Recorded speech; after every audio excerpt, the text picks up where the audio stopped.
videos of people who are suffering from dementia and how they forget their children, forget their names. They would have just had their meal a while ago and they would say, hey, I would like to have lunch again. And you're like, didn't you just eat? Well, for some people, that may seem funny, but for the trained eye, for people who are compassionate, people with a high level of EQ, that's something that you will feel sad for them for, because they are not living life the way you and I would live, because we still have our faculties intact. It's been a worrying thing. But good news is there has been some breakthroughs, scientific breakthroughs, medical breakthroughs. And to share the good news with us today here in the studios, we have a guest. His name is Prof.Chin.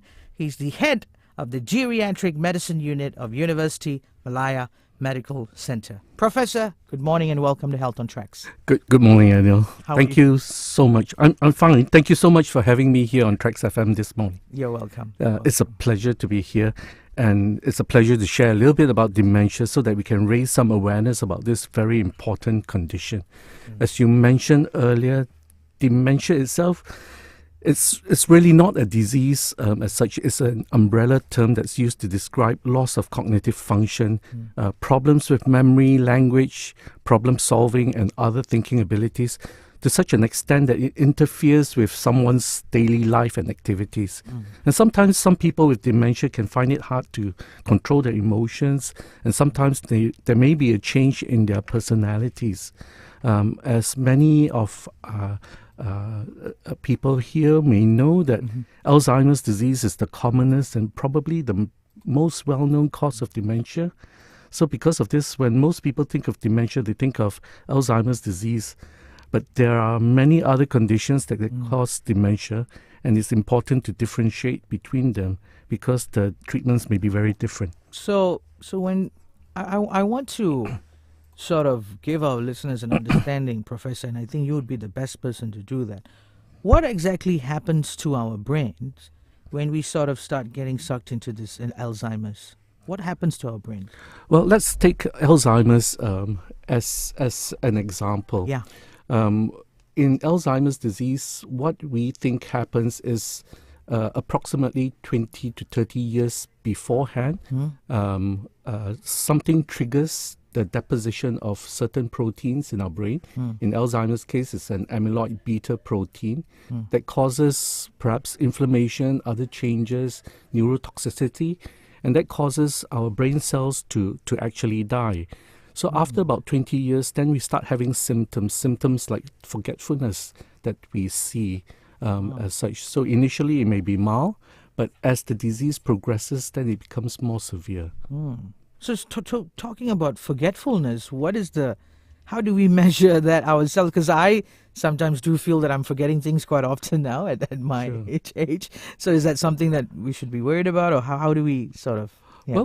Well, forgetfulness can be something that can happen to anybody. Yes. But when it becomes something that's persistent, something that happens on a regular basis, something that's unexpected, then that's... if it's happening consistently. Yes, it's a situation, situation where perhaps then you might actually look to be assessed and evaluated. Okay. Perhaps probably if I forget how to drive back home, maybe. Well, that would certainly be something to be worried about. Right. Now, Professor, data shows that the number of people living with dementia worldwide in 2019 was 57 million, and this number is projected to increase to 153 million by 2050. Why do you think the numbers of these cases are increasing rapidly? Well, age is the most important non-modifiable risk factor for dementia. Okay. So if you're looking at risk for, say, Alzheimer's disease, it doubles every 5 years after the age of 65. And the risk of dementia between the ages of 65 to 69 is approximately 1 in 50. So by the time you get over the age of 80, your risk increases to approximately 1 in 3. So population aging is a major factor for the increase in dementia prevalence. We have increasing longevity, reducing fertility, and that means the worldwide population will continue to age unless this trend is reversed. If you look at the WHO estimates, there will be by 2050, and there are currently 125 million people worldwide, over the age of 80 years of age. And this is expected to increase to about 426 million by 2050. So you can see if the population ages exponentially, the number of people with dementia will continue to increase exponentially as well. I see. Wow. Thanks for, putting into perspective of the statistics that we mentioned, Professor. We're going to jump in for a quick break. When we come back, we'll resume with today's Health on Tracks. I'm speaking to Professor Chin Vryn. He's the head of the Geriatric Medicine Unit of University Malaya Medical Center. And Professor Chin Vryn is actually helping us today understand dementia even better and talk to us about the recent breakthroughs in Alzheimer's treatment. Don't go anywhere. Health on Tracks will be right back.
Good morning and welcome back to Health on Tracks, on Tracks Momentum.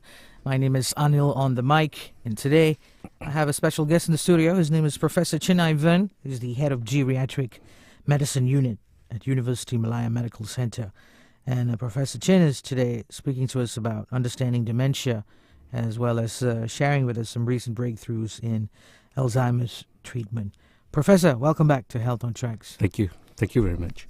Prof, I'm quite curious. Now, earlier you mentioned that what leads to the Alzheimer's condition is the protein buildup that over years that happens. Now, is this something is rather dementia or Alzheimer's hereditary, or is it something that happens because of the lifestyle we have? What contributes to this?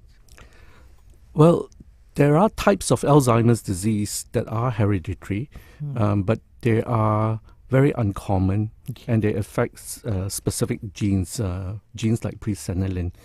And if you have those kind of genes, then you can have Alzheimer's at a very much earlier age, 20s, in your 30s, as such. But the normal Alzheimer's disease itself is not hereditary as such. We have a risk gene, but it doesn't mean that if you have that particular gene, that you will definitely get Alzheimer's. It just increases your risk. So we don't exactly know what causes Alzheimer's, but we do know that there are quite a few risk factors that can be modified. If the listeners are interested, there was a recent publication at the beginning of August in the Lancet Commission, and they talked about modifiable risk factors, and it listed 14 modifiable risk factors, which probably makes up about 45% of all the risks that causes Alzheimer's disease. I see. I've even heard of stories of athletes who play this high impact sports like American football players or rugby players, and there's this doctor, even then there was a movie, Will Smith acted, and then it was this condition that this doctor discovered, CTE, where there's this protein buildup as well, as you mentioned, and then leads to some condition that's very similar to Alzheimer's and dementia. Now, Professor, how is dementia diagnosed, and are there any self-test kits out there that, and you know, another question would be, how accurate are the readings of these self-test kits? Right. Dementia is currently diagnosed clinically. That means we use the clinical criteria, usually the DSM-5 or the NIA-AA clinical criteria. I wouldn't recommend using any self-test kits, to be honest, because you may give yourself unnecessary anxiety or even false optimism. So any test for dementia should be properly interpreted by someone who's trained to do so. If you're concerned, you should really see a dementia specialist to get properly diagnosed. In Malaysia, this usually means seeing a geriatrician or a psychogeriatrician with expertise in dementia, because in Malaysia and other countries like the UK as well, geriatricians look after patients with dementia rather than other specialties. So you'll be asked questions about the kind of problems you have. You have a physical examination as well as neuropsychological testing and other investigations, including blood tests and brain scans. I see. So if we were to give a sort of a wake-up call for our listeners who are listening right now, who maybe have been thinking that, who have had this question bugging in them, am I in this category? Am I suffering from Alzheimer's, or am I getting dementia? What are some of the questions they should ask themselves, and then probably head right up to a geriatric specialist and seek clinical assessment? Well, we really need to increase public awareness that dementia and cognitive impairment is not due to aging. The ASAT conference was recently held in Penang, just ended a week ago.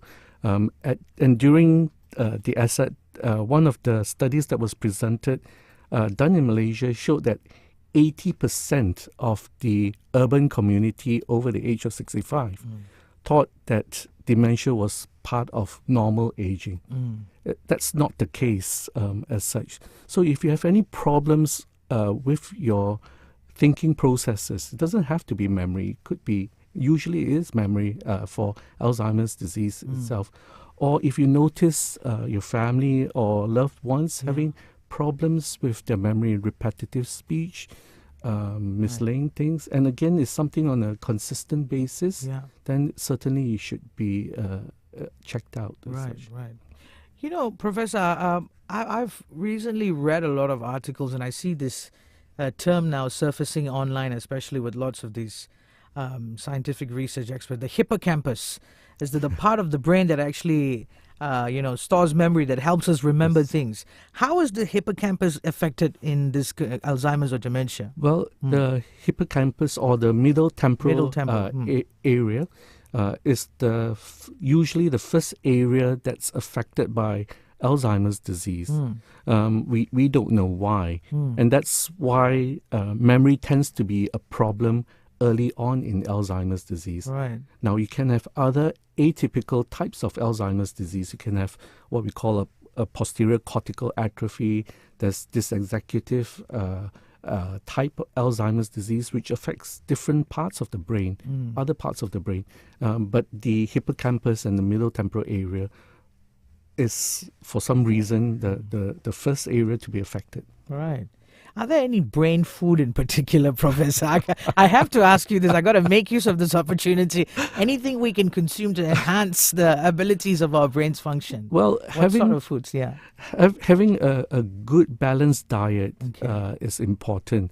And that's one of the modifiable risk factors that you can actually do for yourself. A more Mediterranean type diet, more vegetables, more fruits, less Peas. red meat. Yes. So actually having a good balanced diet is extremely important. Right.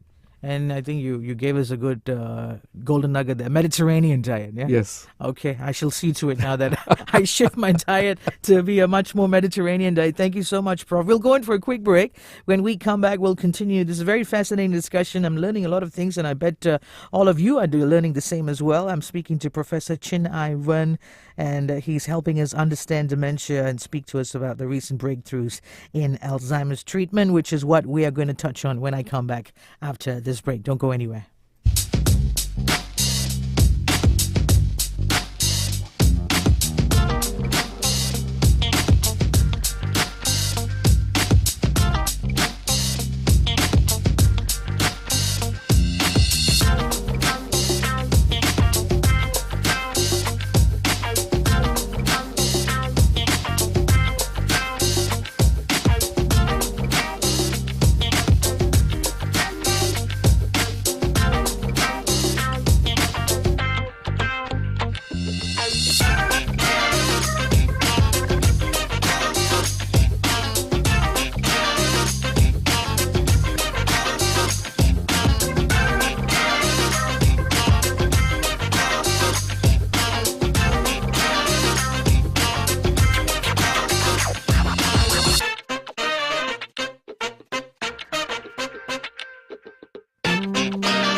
Welcome back to Health on Tracks. My name is Anil on the mic, and today our guest in the studios is Professor Chin Vryn, the head of the Geriatric Medicine Unit of University Malaya Medical Center. And today, Professor Chin Vryn is talking to us about understanding dementia and talk to us about the recent breakthroughs in Alzheimer's treatment. Professor, welcome back to Thank you.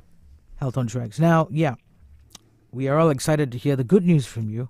So tell us in detail about some of the recent breakthroughs that have been discovered in, dealing with or finding a cure for Alzheimer's and dementia. Well, with regards to treatments, most of the excitement has been about a new class of medications for early Alzheimer's disease called monoclonal antibodies. What these medications do is they clear up a protein called amyloid beta that tends to clump up in the brains of patients with Alzheimer's disease, and this protein causes brain cells to die.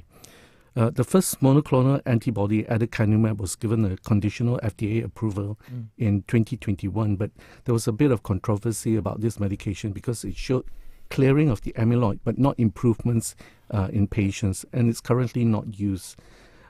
Another monoclonal antibody, lecanemab, was given full FDA approval in July last year, And this was the first medication given full approval by the FDA for the treatment of early Alzheimer's disease in about 20 years.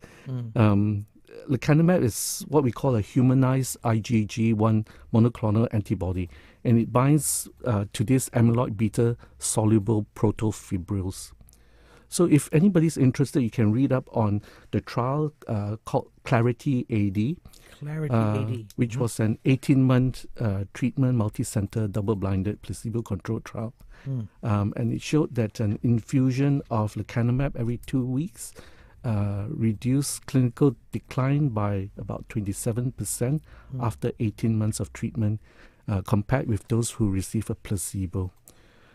So this is a proof of concept in terms of medication that if you clear the amyloid beta protein, you can actually help patients and slow down progression of the disease itself. Another new medication, donanemab, was approved just in July this year. Again, this is a monoclonal antibody. And if you're interested to read about donanemab, you can look up the Trailblazer ALZ trial. Again, donanemab significantly slowed clinical progression of Alzheimer's disease at 76 weeks. Okay. Now, another thing I'm interested to know now as well, Professor, is that when people suffer from dementia, life for them is very different. And life for people who are living with them also is very different. Care for them, the afterlife care, the support. Where do we stand in Malaysia in terms of providing the necessary, the adequate support for people suffering with dementia? Yes, thank you very much for that question, because it's not all about new medications. It's very important to support people with dementia and their caregivers appropriately, and also to listen to their needs. With regards to Malaysia as such, we hope that the National Action Plan for Dementia will be announced quite soon. And within that action plan itself will be strategies to raise awareness, strategies for prevention, as well as for support for patients and caregivers as such.